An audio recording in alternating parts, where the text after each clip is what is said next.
Oriente Medio es una de las regiones más complejas del mundo, con varias guerras en curso, en la que dos países siempre parecen estar involucrados: Arabia Saudí e Irán. Su enemistad es clave para entender el conflicto de Oriente Medio. Estas dos naciones nunca se han declarado la guerra, pero sí de manera subsidiaria. Las tensiones entre Arabia Saudí e Irán son el resultado de una serie de factores históricos, religiosos y geopolíticos que han contribuido a una enconada rivalidad. Religión. Cuando pensamos en países musulmanes, es muy fácil verlos como un todo, compartiendo los mismos dogmas de fe, las mismas costumbres y una profunda animadversión hacia los infieles de Occidente. Sin embargo, Irán y Arabia Saudí tienen diferencias aparentemente irreconciliables. Pero, ¿qué lleva a dos países que se rigen por teocracias basadas en la Sharia, con abundantes reservas de petróleo y que financian a grupos terroristas, a odiarse entre sí? No todos los mahometanos son iguales. De igual modo que el cristianismo se divide en diferentes corrientes o doctrinas, principalmente católicos, ortodoxos y protestantes, el Islam se divide en dos grandes facciones: los sunitas, que conforman alrededor del 90%, y los chiitas. Arabia Saudí es sunita e Irán es chiita. Estas dos maneras de ver el Islam, chiismo y sunismo, llevan enfrentadas desde la muerte de Mahoma a raíz de luchas sucesorias. Mientras que los sunitas defendieron que sus sucesores debían ser elegidos de una forma más o menos democrática entre todos los creyentes, los chiitas apoyaron que el líder debía descender de la línea familiar del profeta, y en Alí, yerno de Mahoma, y en sus sucesores debía recaer tal honor.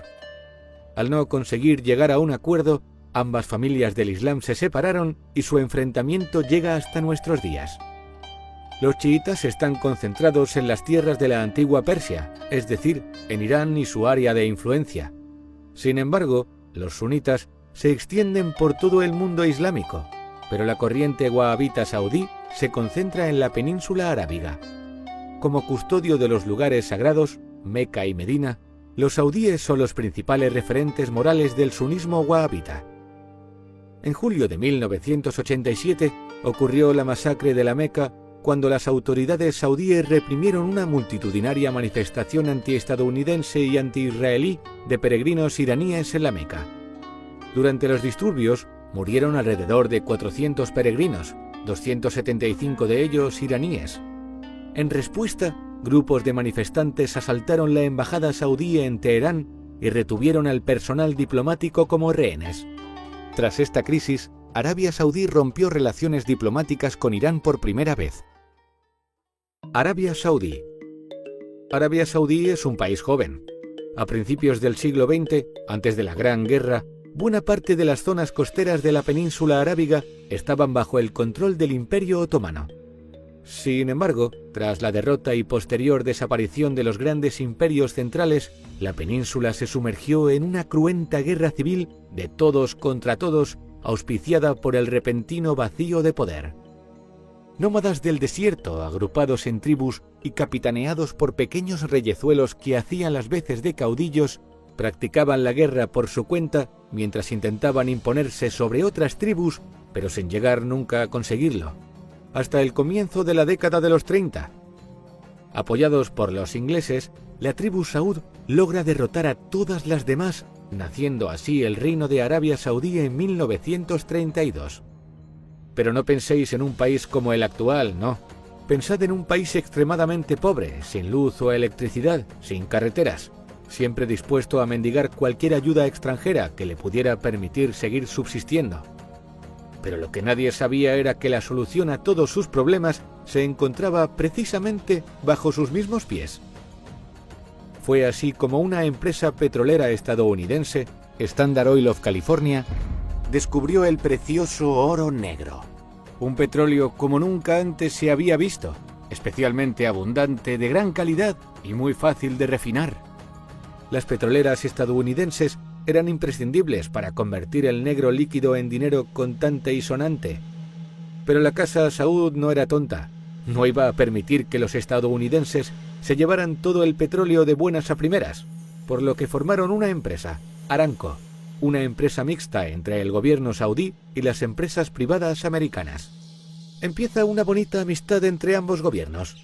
Los americanos extraen y refinan el petróleo y se encargan de defender esos yacimientos situando bases militares. Esos emplazamientos les sirven de asidero y de núcleo de operaciones en una región bastante conflictiva.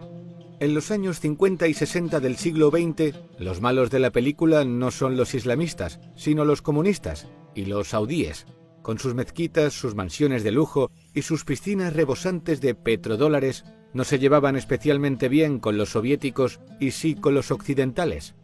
Pero ese romance atravesaría un pequeño bache. En 1973, tras la guerra del Yom Kippur, los países pertenecientes a la Organización de Países Exportadores de Petróleo, incluidos Arabia Saudí e Irán, deciden subir el precio del barril en castigo al apoyo a Israel. Esto desencadenó una crisis terrible en Estados Unidos que se dejó sentir en los países occidentales industrializados. Los saudíes se habían dado cuenta de que eran los dueños de la mitad de la materia prima que se utilizaba para mover el mundo y de que tenían el suficiente dinero ahorrado para imponer su ley en el mercado. La crisis del petróleo, que realmente acabaría al final de la década con un segundo bache, conllevaría la nacionalización total de Aramco. Después de la crisis del petróleo, el resto del mundo entendió dos lecciones. 1. Merece la pena garantizar un gobierno estable en Arabia Saudí. Y 2. Si tu economía depende del petróleo, más vale tener varios proveedores. En 1975, el rey Faisal fue asesinado por uno de sus sobrinos. A Faisal le sucedió su hermano Khalid y a Khalid su hermano Fahd, que ayudó a potenciar el Consejo de Cooperación para los Estados Árabes del Golfo. Las relaciones con Estados Unidos volvieron a pasar por un buen momento. Los saudíes cobran en dólares estadounidenses, construyen vidas de ensueño, compran autos de lujo y marchan a Marbella a disfrutar de las vacaciones. Tras la invasión de Kuwait por parte de Irak en agosto de 1990, el rey Fahd permitió que Arabia Saudí se convirtiera en el cuartel general que Washington desplegó en la zona durante la Guerra del Golfo. Este hecho le enemistó profundamente con el líder de Al-Qaeda, el también saudí Osama Bin Laden. A Fahd le sucedió Abdalá, y a Abdalá Salman bin Abdulaziz, aunque en la actualidad quien gobierna realmente es su hijo, el príncipe Mohammed bin Salman, ya que el rey padece Alzheimer. Arabia Saudí es un país con muchos tentáculos en Occidente y con muchos intereses. Sin embargo, es una teocracia donde no hay demasiadas libertades. Las mujeres saudíes, hasta el año 2018, no podían ni siquiera conducir. El asesinato ese mismo año del periodista saudí y columnista de opinión de The Washington Post, Jamal Khashoggi, en el consulado saudí de Estambul, por agentes del gobierno saudí enviados por el príncipe Mohammed bin Salman, provocó una crítica global al régimen saudí, un régimen que no respeta los derechos humanos, pero que a pesar de todo sigue teniendo buenas relaciones con Estados Unidos. Irán. Irán es un país más viejo, pero no en su actual forma. Siempre fue conocido como Persia y hasta el siglo XX la región estuvo gobernada por varias dinastías. En la actualidad, Irán es considerado uno de los principales enemigos de Estados Unidos, también de Europa y prácticamente de todas las democracias liberales del mundo. Por el contrario, tiene muy buenas relaciones con China y Rusia. Irán es una teocracia islámica, cuyo máximo dirigente es al mismo tiempo su mayor líder religioso, el ayatolá. Irán combina elementos de una teocracia islámica moderna con la democracia, y aunque los iraníes afirmen que son una democracia, su sistema legal y su organización social, al igual que en Arabia Saudí, están condicionados por la Sharia, la ley musulmana. Es habitual que no prosperen las leyes aprobadas por la Cámara Legislativa porque las ha vetado el líder supremo o el consejero de guardianes, por no estar de acuerdo con la Sharia. La opresión, las torturas y las ejecuciones son normales en el régimen iraní. Su gobierno financia activamente grupos terroristas, como Hezbollah en Líbano o Hamás en la Franja de Gaza, que se dedican a extender el Islam mediante la guerra. Hasta finales de los años 70, Irán estuvo gobernado por el famoso Shah de Persia, cabeza de una de las monarquías más glamurosas y antiguas del planeta, con abundantes contactos internacionales y respaldados por Estados Unidos, Europa y el resto del mundo libre. En Irán, en comparación con sus vecinos, la vida era bastante aceptable. Existía un nivel educativo relativamente alto. Sus prestigiosas universidades fomentaban el diálogo cultural y se reconocían los derechos de las mujeres. Mientras el Shah recorría el mundo, en su nación se fraguaba una revolución. La oposición iraní era bastante heterogénea. Por un lado había liberales, que buscaban la llegada de una democracia plena. Por otro lado, marxistas, apoyados por la URSS, y por último, islamistas radicales. Los islamistas eran los más numerosos y contaban con un líder carismático y sumamente respetado que estaba exiliado en París, el Ayatolá Jomeini. En febrero de 1979, las fuerzas rebeldes conseguirían derrocar al gobierno.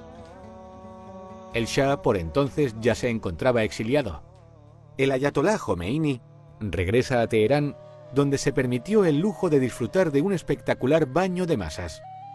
Sus primeras declaraciones no dejaron ninguna duda sobre el cariz que iban a tomar los acontecimientos. No es necesaria una democracia islámica. Con el Islam es suficiente. Se convierte en el nuevo líder supremo de Irán, auspiciando, como primera medida, la purga y eliminación de todas las demás fuerzas que le habían aupado al poder y que no comulgaban completamente con su fanatismo religioso o que fuesen capaces de hacerle sombra. Es en este punto cuando se produce la famosa crisis de los rehenes en Irán, durante la cual un grupo de estudiantes iraníes irrumpen en la embajada estadounidense en Teherán y toma como rehenes medio centenar de ciudadanos de los Estados Unidos durante 444 días. Tras la revolución iraní se impuso el uso del hiyab en las mujeres. El uso obligatorio forma parte del Código Penal con fuertes sanciones para aquellas mujeres que incumplan la normativa. La policía de la moral es quien se encarga de vigilar dicho cumplimiento. Las relaciones con Estados Unidos se rompen tras la llegada de Jomeini, y éstas quedan en un punto extraño. El Ayatolá Jomeini odiaba a los americanos y todo lo que estos representaban, pero los necesitaba. De igual modo, el presidente Ronald Reagan se dedicó a vender armas a Irán para que pudiera continuar con su lucha contra Irak. La política hace extraños compañeros de cama, y por entonces Saddam Hussein era un enemigo común y el objetivo a batir. En 1989, Ali Khamenei sucedió al Ayatolá Jomeini como gran líder supremo.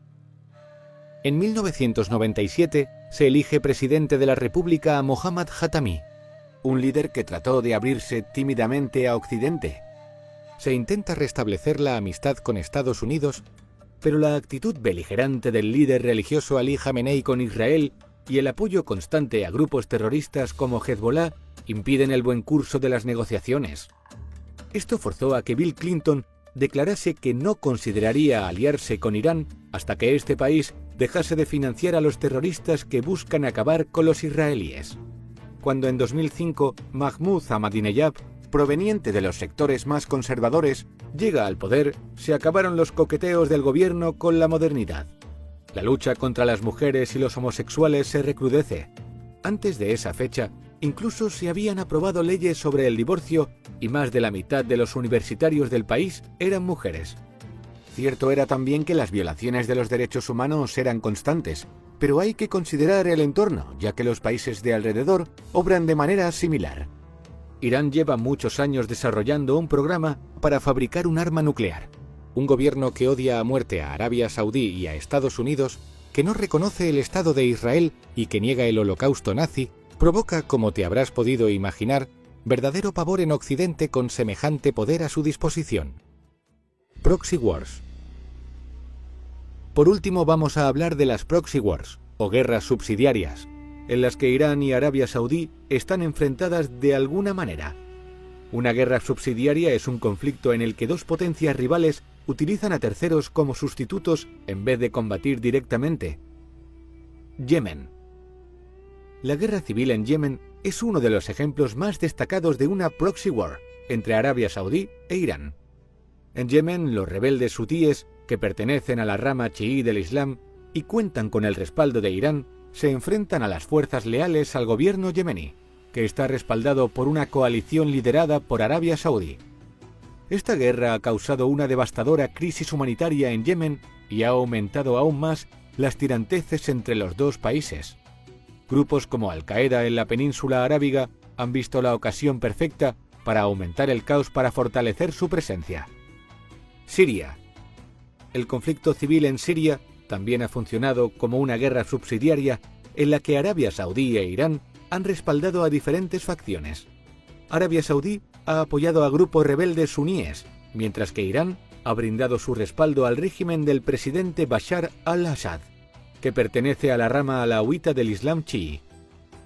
En Siria, grupos yihadistas como el Estado Islámico, Daesh, han estado activos, y aunque Irán y Arabia Saudí no han respaldado directamente a estos grupos, su presencia en el conflicto ha complicado aún más la situación. Líbano. Arabia Saudí y los Emiratos Árabes Unidos prohíben a sus ciudadanos visitar el Líbano y ha suspendido la ayuda militar debido a la influencia iraní y a la negativa del Líbano a condenar el ataque contra la embajada saudí ocurrido en 2016. Irak. En Irak, Arabia Saudí e Irán también han competido por influencia. Arabia Saudí y otros países del Golfo apoyaron a Saddam Hussein y a Irak durante la guerra de Irán-Irak entre 1980 y 1988. Tras la guerra suspendieron sus relaciones unos años. Luego Arabia Saudí apoyó en 1991 a Estados Unidos en la guerra del Golfo, en la que Irán se mantuvo neutral. Sin embargo, Irán apoyó a su antiguo enemigo Irak cuando Estados Unidos le declaró la guerra en 2003. Irán ha tenido una fuerte influencia sobre las milicias chiíes en Irak, mientras que los saudíes han buscado ejercer su influencia entre las comunidades suníes, que son minoría. Qatar. En 2017, Arabia Saudí, Emiratos Árabes, Bahrein y Egipto rompieron relaciones diplomáticas con el pequeño pero rico Estado de Qatar. Acusan a Doha de alentar el terrorismo y de simpatizar con Irán. De ahí que hayan decidido cortar las vías de comunicación aéreas, marítimas y terrestres para aislarlo. Israel. Aunque la rivalidad entre Arabia Saudí e Irán no ha llevado a un conflicto directo en Israel, ambos países han expresado su hostilidad hacia Israel en diferentes grados. Irán ha respaldado a grupos como Hezbollah en Líbano y Hamás en la Franja de Gaza. Arabia Saudí, por su parte, ha expresado preocupación por la influencia iraní en la región y se ha mostrado dispuesta a colaborar con Israel en asuntos de seguridad.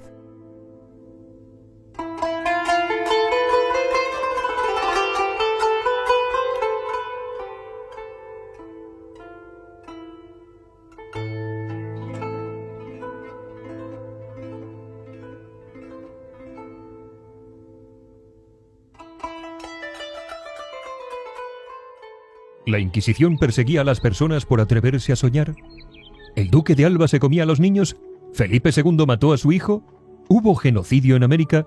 ¿Los españoles robaron el oro? ¿Destruyeron las lenguas indígenas? ¿El 12 de octubre hay algo que celebrar?